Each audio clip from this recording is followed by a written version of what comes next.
Assalamualaikum warahmatullahi wabarakatuh. Hey guys, welcome back in my YouTube channel. I'm Elsa Nadia Utami from Language Communication and Tourism Department, English Study Program Polytechnic Negeri Jember. Okay guys, in this occasion I would like to explain you about one of kinds of translation, that is idiomatic translation. Well, I wish you get my points and enjoy my video. Check it out. Idiomatic translation. Well guys, in here I would like to explain you about idiomatic translation, but before that I will explain you what the translation is. Translation. There are some definition of translation. NIDA states that translation consists of reproducing in the receptor language the closest natural equivalence of the source language message. First in terms of meaning and secondly in terms of style. Newmarks in Rudy Hartono states that translation is rendering the meaning of the text into another language in the way that the author intended the text. Actually, there are many kinds of translation. Yes, exactly, there are many 6 types of translation. For the first is word-for-word translation, the second is literal translation, the third is adaptation translation, the fourth is free translation, the fifth is idiomatic translation, and the last, communicative translation. But today I will focus on idiomatic translation. I will explain more about idiomatic translation. Idiomatic translation. Idiomatic translation is the fifth type of translation. It can be found that the definition of idiomatic translation in Larson's meaning-based translation, which is written.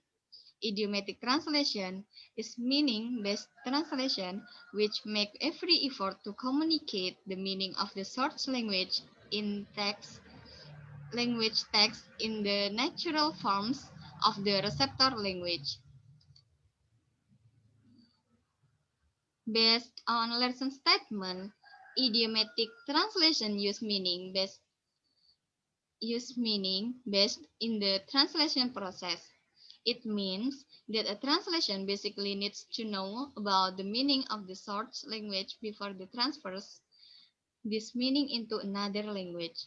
Idiomatic translation uses in the natural forms of the receptor language, both in the grammatical construction and in the choice of lexical items. The idiomatic translation doesn't sound like translation, it sounds like it was written originally in the receptor language.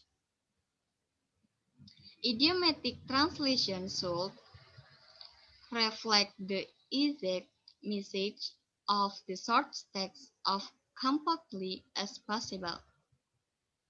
Be written in a way which reads naturally in the target language. Use idiomatic expression when appropriate.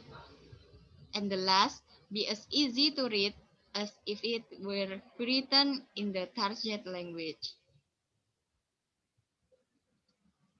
Usually, some good translations are finished using mixtures of literal transfers of grammatical units along with some idiomatic translation.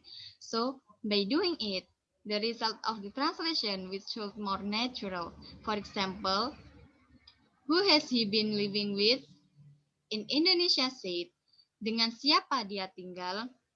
And in example above, we can see that there is a change of structure.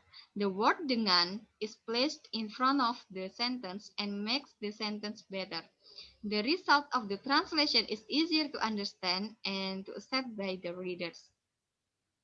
In another example, reproducing a good receptor language text which communicates the same message as the source language but using the natural grammatical and lexical choice of the receptor language becomes the main purpose of the translator. Here is one more example of idiomatic translation. She is a woman of steel. In Indonesian said, dia wanita yang berjiwa kuat. Idiomatic translation above is acceptable for the target readers because it sounds natural. The phrase "a woman of steel" is not simply translated into "seorang dari besi", but idiomatically translated into "wanita berjiwa kuat" because the translation understands the original meaning and knows both language well. So guys, in idiomatic translation, we can translate word for word.